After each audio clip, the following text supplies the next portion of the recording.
Good evening, dear listeners. Welcome back to our little corner of calm, where every cup of tea holds a whisper of mystery. Tell me, where are you listening from tonight? I love reading your notes from quiet kitchens, late-night walks, or soft-lit rooms. Each one reminds me how stories connect us, no matter the miles between. So, pour yourself something warm, settle in, and remember even the calmest village keeps a secret. A smile hides a truth, and sometimes silence tells you everything.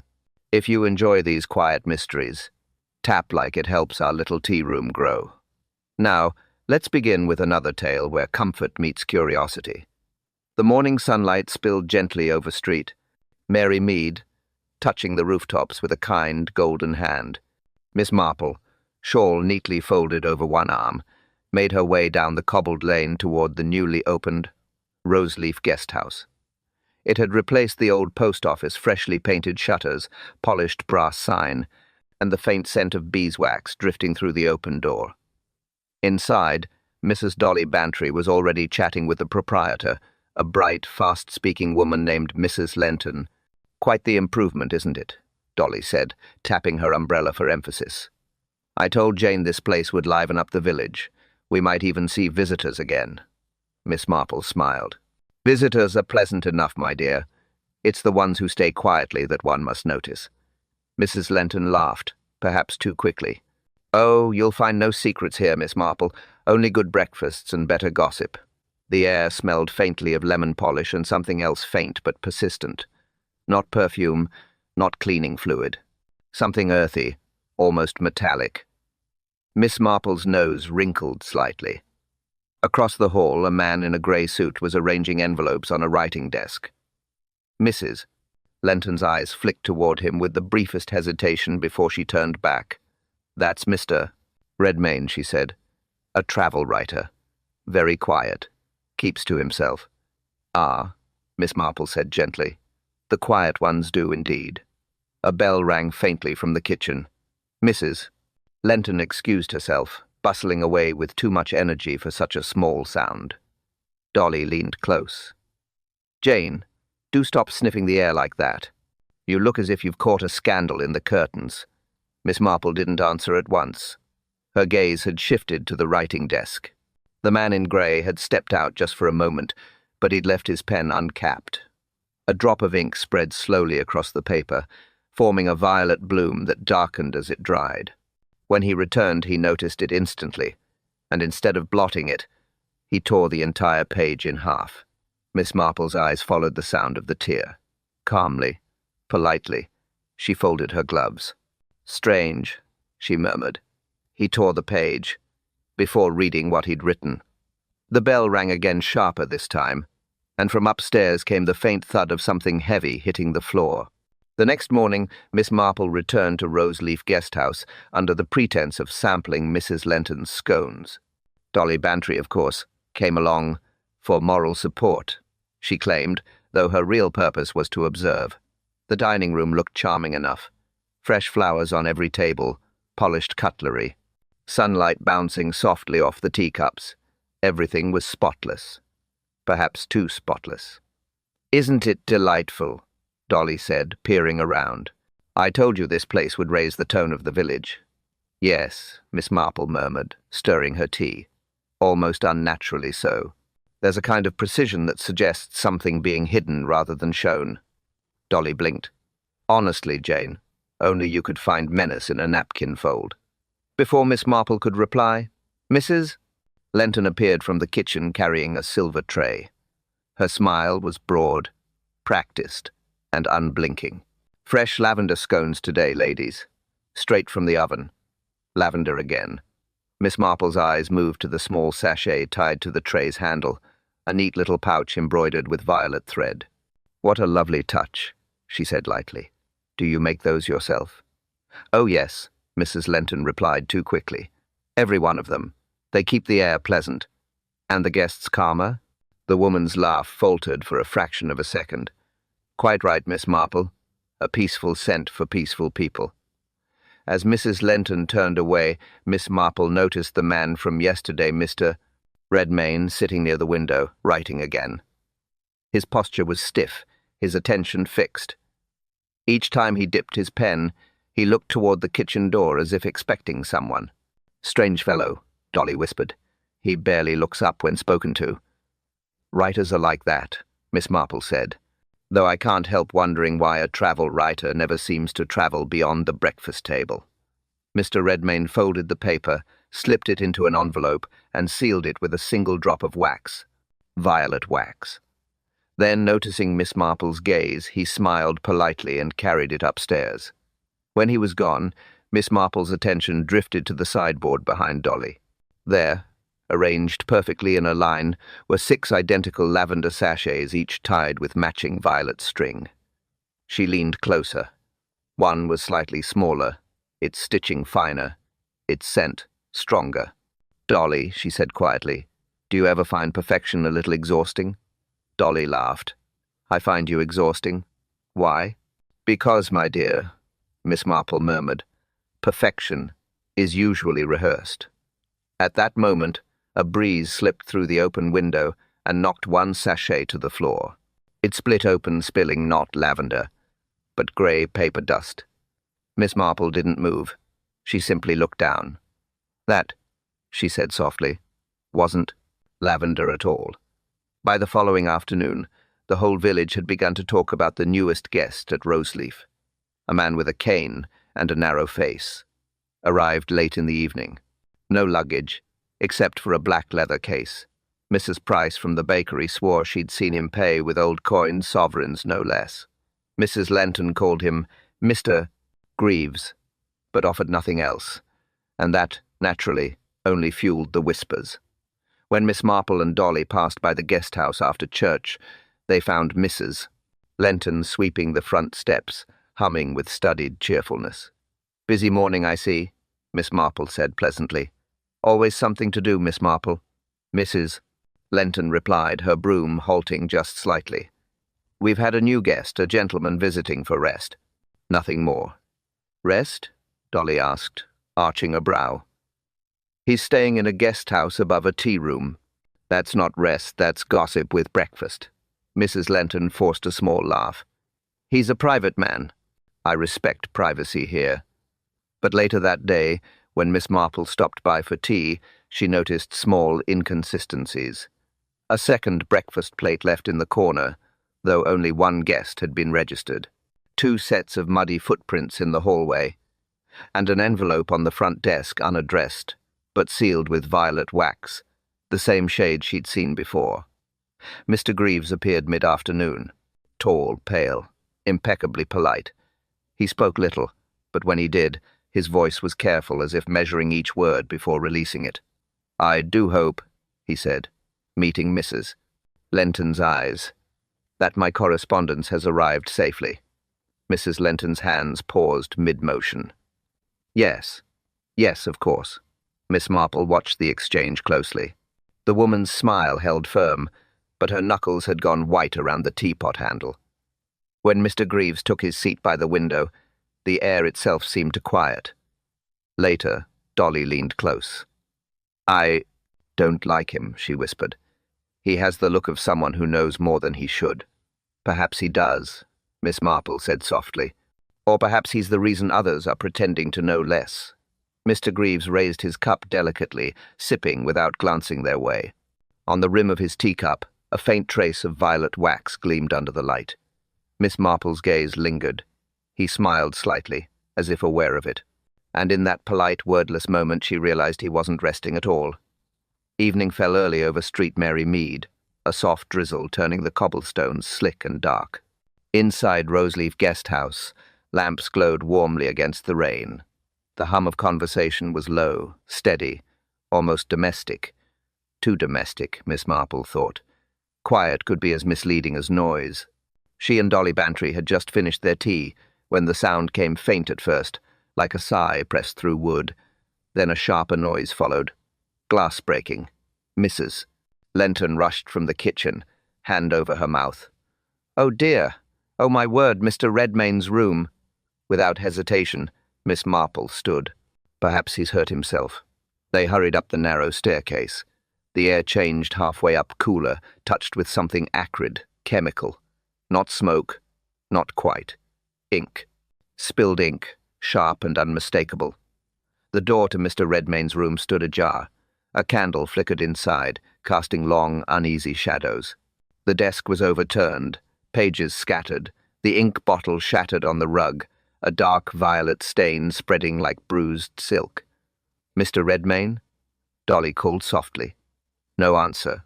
Only the rhythmic drip of rain from the gutter outside. Miss Marple's eyes swept the room. One teacup on the dresser, steam still rising, chair fallen sideways, the man himself gone. Mrs. Lenton clutched the door frame. He must have stepped out, perhaps to the post office. In this weather? Miss Marple's voice was mild. And, without his coat? Dolly picked up a broken envelope seal from the floor, violet wax, cracked clean in two. "Same color again," she murmured. "It's everywhere." Miss Marple bent to retrieve something else, a small metal key half hidden beneath a scatter of torn paper. Not an ordinary key. Thin, ornamental, the kind used for writing desks. She held it up carefully. Strange thing to misplace. Mrs. Lenton's face was pale. "I don't recognize that at all." "Then perhaps," Miss Marple said softly, "it doesn't belong here." A low growl interrupted them. From the hallway, the Guesthouse cat crouched low, fur bristling, eyes fixed on the stairs. "What's wrong with the creature now?" Dolly whispered. Miss Marple didn't answer. She turned, following the cat's gaze. The front door below stood wide open, rain blowing in, footsteps marked on the wet floorboards. She descended slowly, eyes tracing the pattern. 2 sets. One entering, one leaving. The departing steps were lighter, faster, almost running. She touched the doorknob. It was still warm. "Someone had been here," she said quietly. "Just moments ago." By morning, the story had spread through every corner of Street Mary Mead. "Man missing from Roseleaf Guesthouse," the baker said. "Left in the night," muttered the milkman. By 9 o'clock, a police car had arrived. Inspector Slack stepping out with his usual air of mild irritation, as if mysteries were personal inconveniences designed to test his patience. "Well, Miss Marple," he said, removing his hat, "I hear you found another teacup and turned it into a case." Miss Marple smiled politely. "Not a case, Inspector. Just a few facts that refuse to stay still." "Facts, is it?" He opened his notebook, unimpressed. "Let's start with your vanished writer. Any sign of forced entry?" "None," Miss Marple replied. "Though the door was open, the keyhole shows no tampering. He either left willingly or was expected to."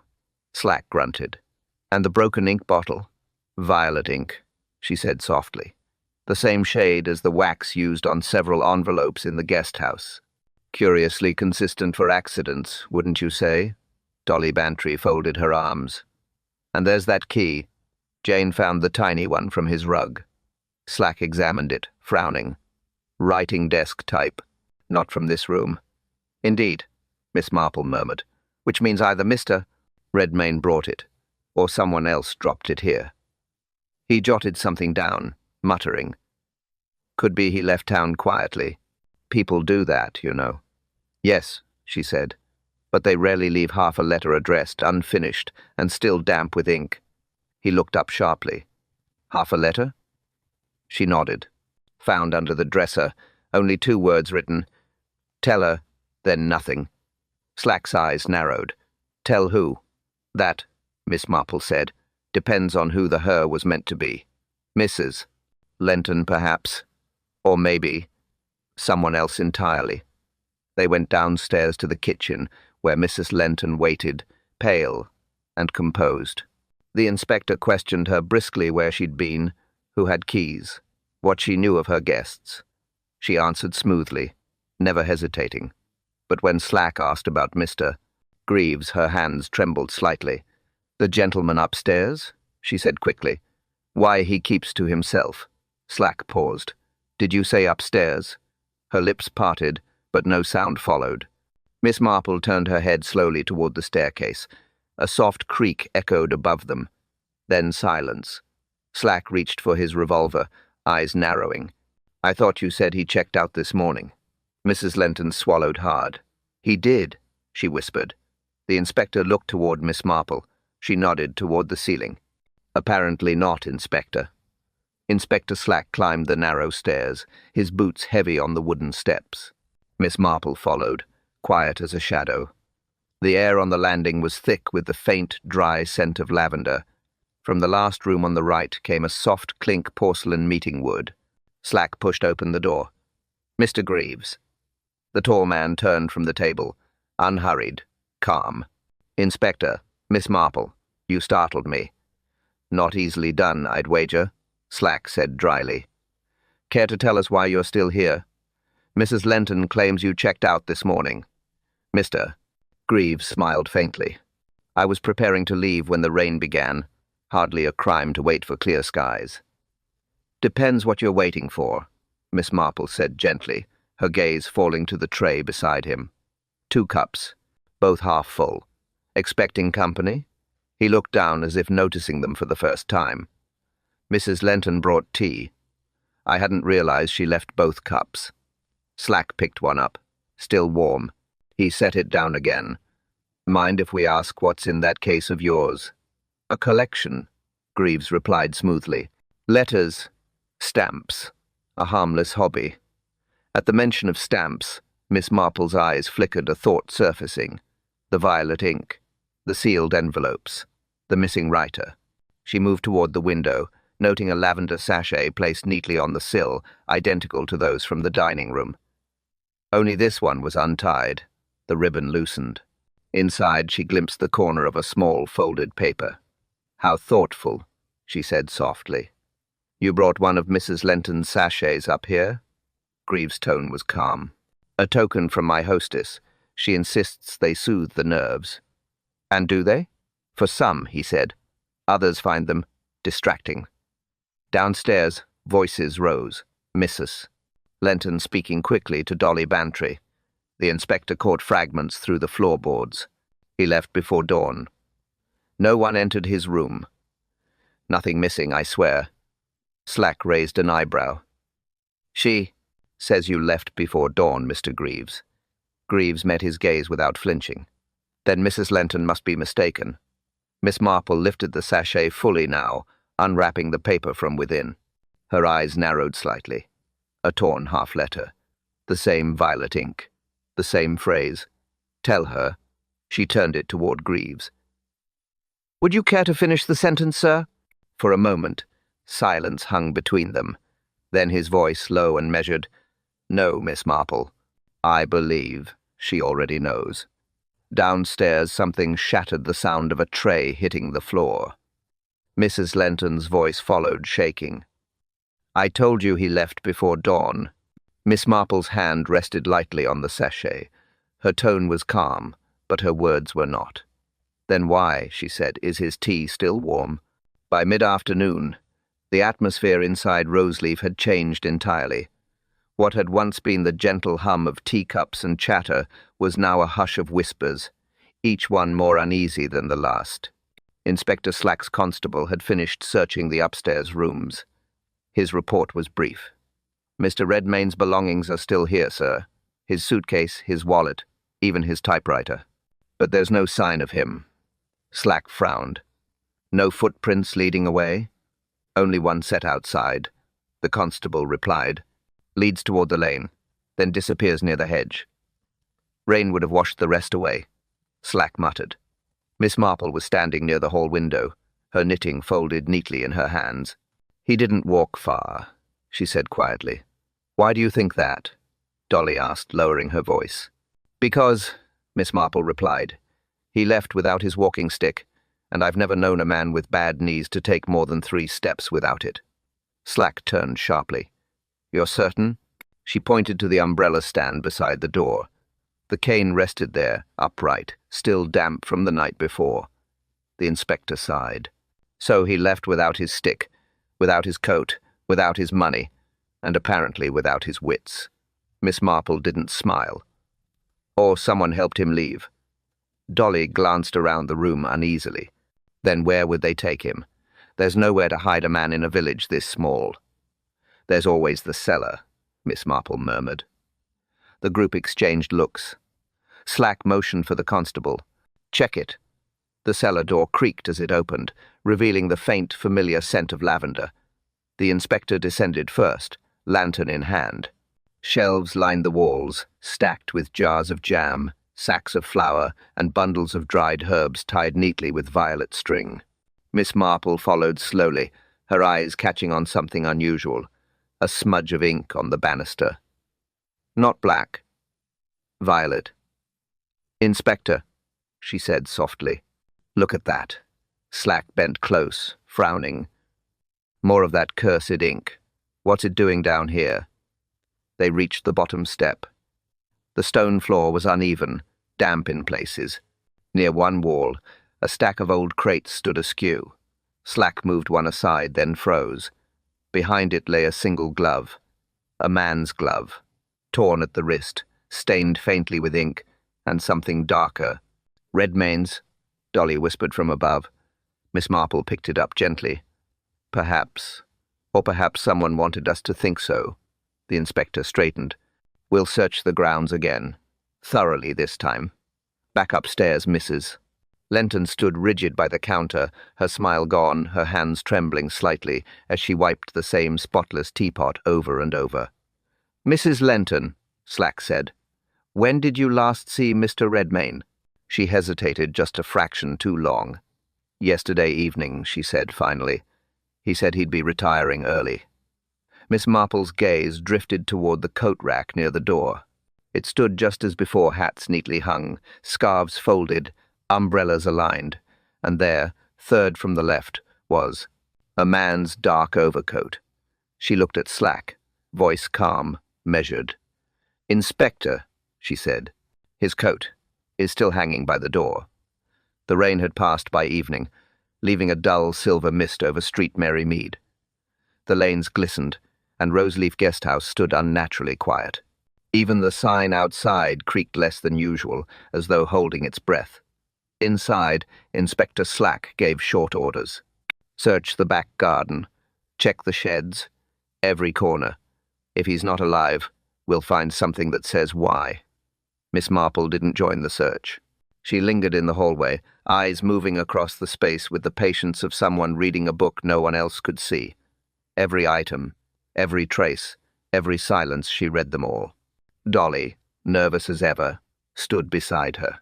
"Jane, you don't really think—" "I think," Miss Marple interrupted softly, "that truth is like ink. It spreads where you least expect it." The constable's voice called from outside. "Inspector, you'd best come." They hurried through the side door into the garden. The grass, still wet, gave off a heavy, earthy scent. By the far hedge, a small tool shed leaned unevenly, its door slightly ajar. Inside, the air was sharp with the smell of varnish and damp wood. On the ground lay a tarpaulin, folded once, then again. Slack knelt, lifted a corner, then stopped. Beneath it, a man's hand, pale, motionless. Mrs. Lenton gasped from the doorway. "Oh, merciful heavens! Quiet, please," Miss Marple said gently. They uncovered the rest. It was Mr. Redmayne, his clothes neat, no sign of violence, his expression oddly calm. A faint trace of violet ink marked the cuff of his sleeve. Slack straightened, grim. "Looks like heart failure." "Does it?" Miss Marple asked.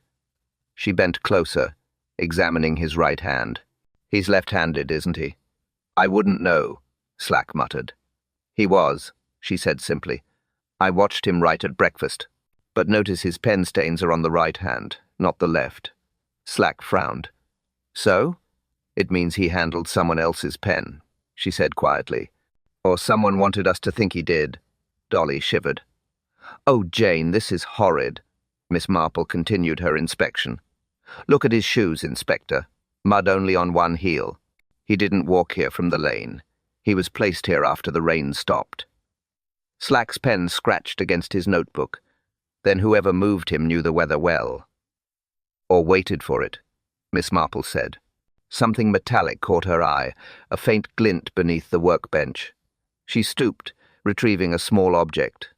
A wax seal, flattened at one edge, violet in color. She turned it over carefully. Embedded in the wax was a single strand of hair, golden, fine, unmistakable. Dolly's voice trembled. "Oh, dear. Whose could that be?" Miss Marple's gaze shifted toward the house, where Mrs. Lenton stood frozen, both hands clasped too tightly at her apron. Miss Marple's tone was quiet, precise. "Someone," she said, "who promised there were no secrets here at all." She held up the seal toward the light. The faint imprint was just visible now, the letter L, and with that single letter, everything changed. Inspector Slack spread the collected evidence across the Guesthouse dining table. The violet-stained cuff, the small writing desk key, the wax seal with the faint L, and Miss Marple's folded handkerchief containing the golden hair. The air smelled faintly of damp wood and fading lavender. He sighed. "Too many fragments, Miss Marple. None of them fit cleanly." "Oh, but they do," she replied calmly, "if you start from the right moment instead of the wrong one." Slack looked unconvinced. "And when would that be, then?" "The evening before Mr. Redmayne disappeared." She pointed to the tray of teacups the constable had recovered from the upstairs room. "2 cups, Inspector. 2 spoons, both used. Yet Mrs. Lenton swears she took tea up only for 1. "So he had company," Slack said. "Precisely. Someone who didn't wish to be seen." Slack tapped his pencil impatiently. "And your theory?" "He met with Mr. Greaves. I believe it wasn't coincidence they shared the same ink, the same wax. Both used violet, an uncommon color, and both handled envelopes marked with initials. Perhaps L, perhaps something else entirely." Slack grunted. "Could be a business deal. Or blackmail." Miss Marple nodded slightly. "Indeed. And if it was blackmail, it explains his fear, and his silence. You saw his unfinished letter. Tell her." He was preparing to reveal something. "Her? Meaning who?" Miss Marple glanced toward the parlor door. "Mrs. Lenton, most likely." She seemed quite invested in insisting on calm. Too invested. Dolly leaned in. "But what about that key you found?" "Ah, yes," Miss Marple said thoughtfully. "It doesn't fit any lock in Roseleaf. Yet it matches the brand used in old writing desks, the kind used for private correspondence. Mr. Redmayne owned one at his previous lodging. I recall reading in his visitor registration. The desk was sold 2 months ago to Mrs. Lenton." Slack's head snapped up. "You're certain?" "I never forget a ledger line," she replied. "Her signature is in the dealer's book." He frowned. So she had his desk, his ink, his wax, his guest. Quite a collection, Inspector. He began to pace.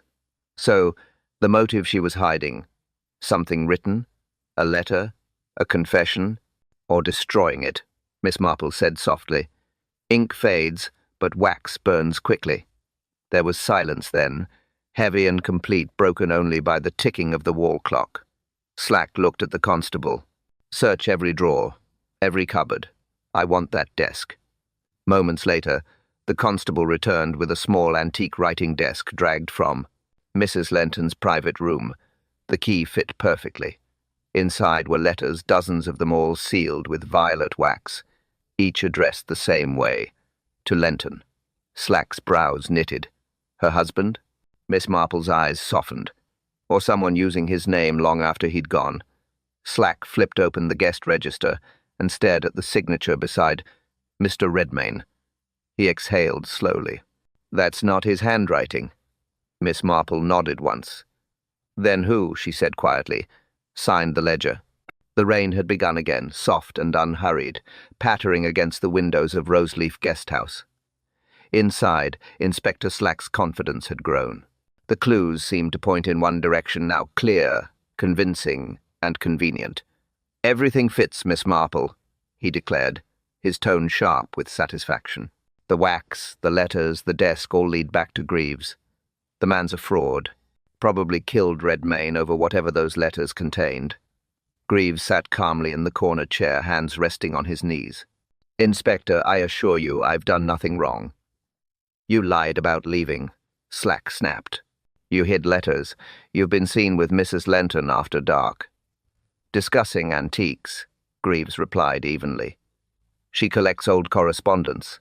I collect postal history. Surely that isn't a crime. Dolly whispered to Miss Marple. Antiques, letters, wax, it all sounds frightfully suspicious to me. Yes, Miss Marple murmured, suspicious, or neatly arranged. Mrs. Lenton stood near the fireplace, her face pale but her voice controlled. Inspector, please. You can't think Mr. Greaves capable of murder. He's been here for weeks, quiet as a church mouse. Ask anyone. Slack turned on her. Funny then how every clue seems to come from your property. She flinched. You're accusing me now? I'm stating facts, Slack said. Your ink, your sachets, your Guesthouse, your missing man. The law doesn't need much more. Greaves rose slowly. She's innocent. I took the wax from her drawer. I used it. I'll confess to that, nothing else. Slack smiled thinly. Confession enough for me. Miss Marple's knitting needles clicked softly. A bit hasty, Inspector. Shall we review something simpler? The tray of teacups, for instance. Slack frowned. What about it? One cup still held heat when we arrived this morning. The other was cold. If Mr. Greaves took his tea with Mr. Redmayne at night, both cups would have cooled by dawn. Yet one remained warm, meaning tea was poured later. Slack hesitated. Someone came back. Exactly, Miss Marple said. And look at the stains.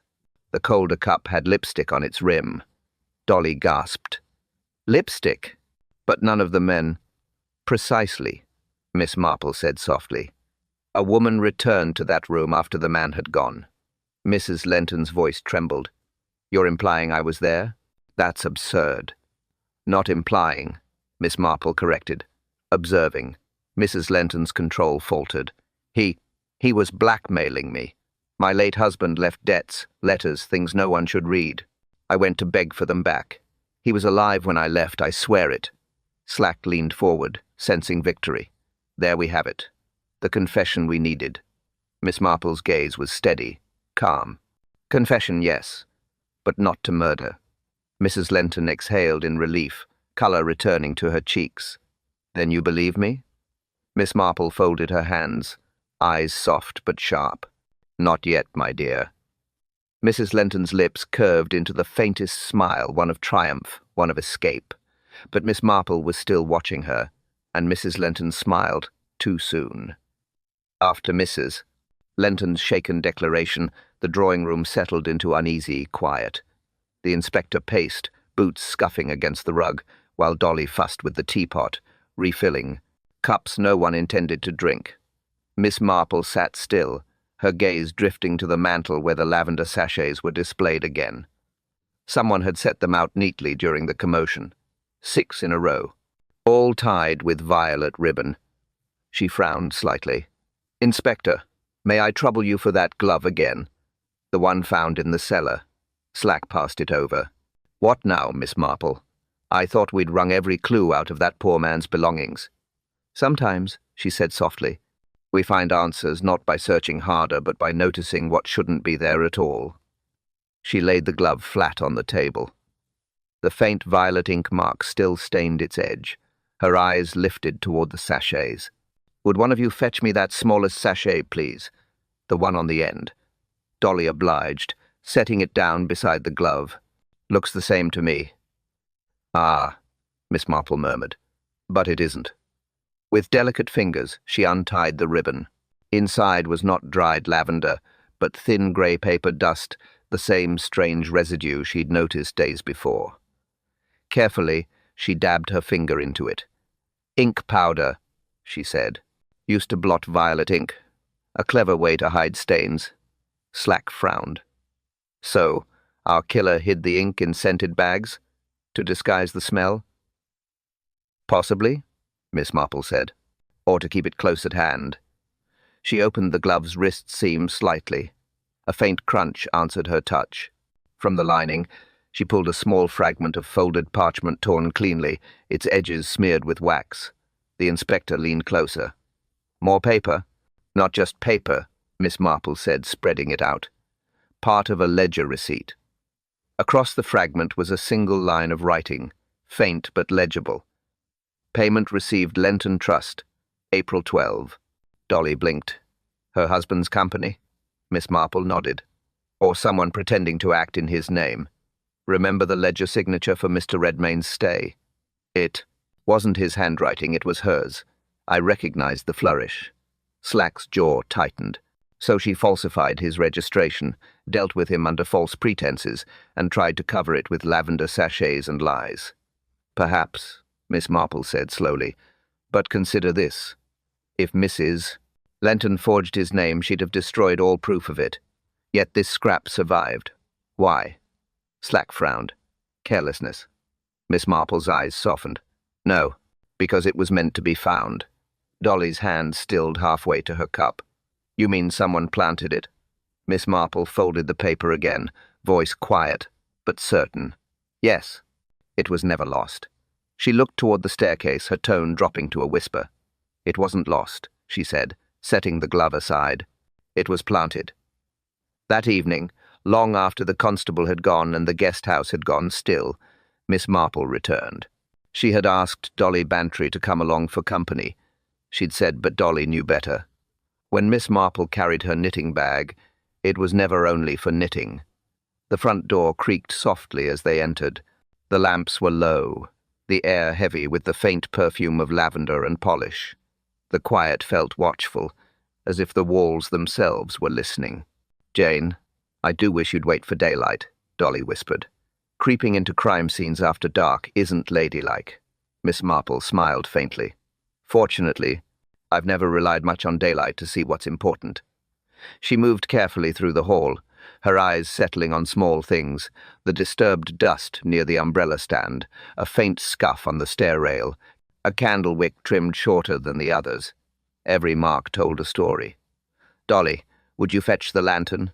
I want to check the writing desk again. Dolly obeyed reluctantly, muttering about cold floors and nosy neighbors. Miss Marple unlocked the desk using the same delicate key from her handbag. Inside, the violet envelopes were still there, perfectly aligned. Too perfectly. Inspector Slack took inventory of these, didn't he? Dolly asked. Yes, Miss Marple said, but he didn't notice the scent. She lifted one envelope closer. The faintest trace of lavender clung to it, not the natural, soft scent of dried petals, but the sharp chemical edge of oil. The same she had smelled in the sachets. Dolly leaned in. Perfumed letters? No, Miss Marple said quietly. Preserved ones. This scent masks the odor of ink when it's been freshly written. Someone wanted these letters to seem old, untouched, but they're not. She opened the top drawer, fingers brushing over the inner lining. Powder residue dusted her fingertips, fine, grey and familiar. Ink blotting again, she murmured. Whoever planted the fragments knew what would mislead the eye, but not the nose. Dolly frowned. You're saying Mrs. Lenton didn't plant that ledger piece? I'm saying, Miss Marple replied, that she was frightened by something she couldn't remember doing. Frightened because someone made her doubt her own innocence. A faint creak interrupted them. Both women froze. From upstairs came a slow, deliberate footstep. Jane, Dolly breathed. Stay here, Miss Marple whispered. She took the lantern and began ascending the staircase. Each step released a faint whisper of dust, as if the house were exhaling secrets. At the top, she paused by Mr. Redmayne's room. The door was open, the candle still burned low. She stepped inside. The air was cold, too cold and yet heavy with one unmistakable scent. Lavender, stronger than ever. She turned toward the window. The curtains fluttered faintly, though the night was still, and on the sill, the sachet she'd seen days ago was gone. Only the scent remained thick, clinging, unnatural.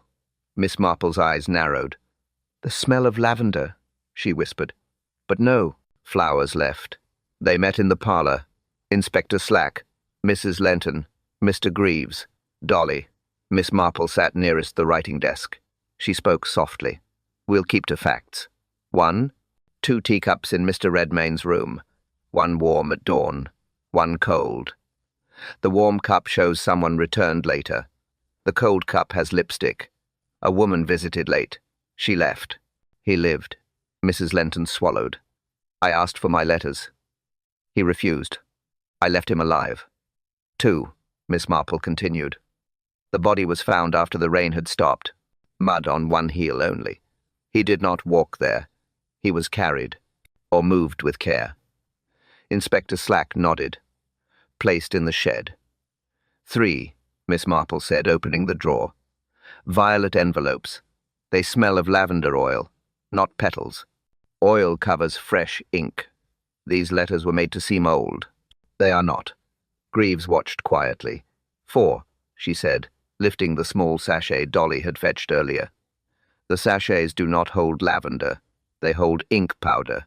Useful for drying violet ink quickly. Convenient for a forger. Slack glanced at Greaves. Postal history, was it? 5, Miss Marple went on, setting the tiny key beside the sachet. This key was found on Redmayne's rug. It fits the desk in Mrs. Lenton's room. If she wished to hide her part, she would not drop the key in his room. But a framer would. To point here. She tapped the desk. Greaves folded his hands. You're suggesting I planted it? I'm observing its scent, Miss Marple said. Same oil as your envelopes. The key carries it. Mrs. Lenton's hands smell of soap. Your case, mister. Greaves. Smells of lavender oil. Coincidence, he said. 6, Miss Marple said, calm as ever. The wax seal from the shed holds a golden hair, easy to press into soft wax. Easy to borrow from a brush. It reads as L for Lenton. That is not proof. That is theatre. Dolly exhaled. A staged clue. 7, Miss Marple said. Mr. Redmayne was left-handed. The ink on the dead man's right cuff says someone else handled a wet pen near him. Someone right-handed. Someone writing quickly. Someone who then blotted with powder. Slack turned. And you are right-handed, Mr. Greaves. Greaves's eyes did not change. 8, Miss Marple said, voice smaller now. You told us you waited for clear skies. The body was moved only after the rain. That matches your plan, not hers. She was downstairs at dawn. Your tray upstairs had 2 cups set earlier, and 1 cup warmed again later. You returned. Silence settled. Inspector Slack stepped closer. Motive? Miss Marple kept her eyes on the desk. Letters tied to the Lenton Trust. Old debts. Names worth money. A collector who trades in rarity would understand value. A forger would improve it. A blackmailer would use it. She turned the small torn scrap over. This fragment in the glove? Too neat. Too lucky. Planted. Mrs. Lenton's shoulders shook. I didn't know, Miss Marple said gently. You were frightened, and you were used. She faced Greaves at last. You wrote, tell her to force a meeting. You warmed the cup on your return. You moved the body when the rain stopped. You scented the desk to aid your work. You dropped the key with the oil from your case. The ledger was not his hand. It was yours. No one spoke. Inspector Slack waited. Miss Marple folded her hands. Mr. Greaves? He looked at her once, and said nothing. Morning light filtered through the lace curtains of Roseleaf Guesthouse, painting thin gold lines across the polished floor. The chaos of the night had drained away, leaving behind only the quiet murmur of cups and cautious voices. Inspector Slack stood near the hearth, hands on his hips. The station's taken Mr. Greaves into custody, he said. Forgery, blackmail, and if the coroner agrees, murder. His tone carried both relief and fatigue. Never thought I'd say it, Miss Marple, but your nose for nonsense saves us more paperwork than half the force. Miss Marple smiled faintly. I've merely learned to watch people when they think no one's looking, Inspector. Ink dries, but guilt lingers longer. Mrs. Lenton sat by the window, pale but composed, her teacup trembling slightly. I didn't know, she whispered. I truly didn't. He told me my husband's debts could be settled quietly. He said the letters were business papers. Slack's expression softened. He fooled plenty, ma'am. You weren't his first. Dolly, ever emotional, dabbed her eyes with a lace handkerchief. I told Jane from the start that man had too smooth a smile. And that lavender scent, oh, I'll never bear it again. Miss Marple stirred her tea slowly. It was clever, really. The lavender masked the scent of ink and fear alike, a fitting disguise for deceit. Slack flipped through his notebook. The pieces line up now. Greaves forged Redmayne's letters, threatened exposure, lured him here under false pretense. When the writer threatened to tell Mrs. Lenton, Greaves silenced him. Used the sachets to hide the ink, the wax, the timing. Dolly shuddered. And all of it done so quietly. "Evil rarely makes noise," Miss Marple said gently. "It prefers tidy rooms and polite smiles." The inspector closed his notebook. "We'll find the rest of the stolen papers." Scotland Yard's already requested the ledgers he forged. "You were right about the writing, every loop too practiced, every blot deliberate." "Mrs. Lenton looked up weakly. "So it's over?" Miss Marple hesitated. "Almost. Justice restores itself in pieces, not all at once." Dolly poured fresh tea for everyone, trying to lighten the air. "Well then, Jane, perhaps we can finally have that scone you've been promising me." Miss Marple smiled. "Yes, Dolly, though I dare say I'll never trust lavender in the recipe again." The laughter was soft, brief, and fragile, the kind of laughter that follows long fear. Outside, the village returned to its rhythm. The postman whistled down the lane. The bell above the tea-room door chimed faintly as the first customers of the morning entered, blissfully unaware of the shadows that had just lifted.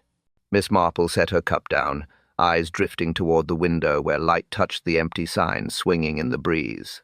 "For now," she whispered, "the village may rest." Her voice was calm, certain, but her gaze stayed watchful. Peace, for now. The afternoon was quiet again. Rain clouds had drifted beyond the fields, leaving the air washed clean. Miss Marple sat by the window of her cottage, a single teacup beside her, steam curling in slow ribbons. Dolly Bantry sat opposite, knitting half-forgotten in her lap. "You know, Jane," she said softly, "it always amazes me how such dreadful things hide in such ordinary places. Lavender sachets, teapots, kind smiles." Miss Marple nodded. "Yes. It's never the setting that surprises me, Dolly. It's how easily goodness is used as cover. The polite, the well-mannered, the soft-spoken so often. That's where rot begins." Dolly sighed. "And poor Mrs. Lenton. Do you think she'll recover?" "In time," Miss Marple said. "Guilt doesn't always belong to the guilty, my dear. Sometimes it settles on the kindest shoulders, simply because they care too much to let it go." For a moment, neither spoke. The ticking clock filled the silence. Miss Marple poured more tea, her movements unhurried. "You see," she went on quietly, "truth doesn't hide behind lies. It hides behind decency, behind all the little gestures we mistake for virtue." Dolly frowned. "Then how do you ever tell the difference?" "Oh," Miss Marple said with a faint smile. "You don't always. You simply listen longer than the liar expects you to." The wind stirred the lace curtains. Outside, the first hint of evening settled on the roofs of Street Mary Mead. Miss Marple leaned back, folding her hands. Greaves was clever, but cleverness without conscience is nothing more than vanity. Pride blinded him, not malice. He thought he could rearrange truth the way one rearranges. Ink, wipe a blot, dry a mark, start anew. Dolly shook her head. And instead, he left his mark everywhere. "Precisely," Miss Marple said. "People always do." The old clock chimed 6. Miss Marple glanced at it, smiling faintly. "We never learn as quickly as we deceive, Dolly. But we do learn, given time." She lifted her cup, the tea gone lukewarm, and whispered almost to herself, "Wickedness rarely shouts. It whispers over tea." Dolly gave a small, approving hum. "Then I suppose we'd best keep our ears open." Miss Marple looked out the window, her eyes soft but alert. "Yes," she said. "Always. Thank you, dear listener, for joining us in this quiet corner of mysteries. If you've stayed till the end, you already know the calmest places often keep the loudest secrets. Tell me, which clue gave it away for you first? Was it the scent of lavender, the ink that refused to fade, or that one cup of tea that stayed warm too long? I'd love to know what moment made you suspect the truth. Your comments are part of our stories, each one another voice in this little tea room we've built together. And if you enjoy spending your evenings here among puzzles and quiet truths, tap like, subscribe, or join our membership for more tales steeped in calm curiosity. Until next time, may truth cool slower than tea, and may every mystery you meet end gently.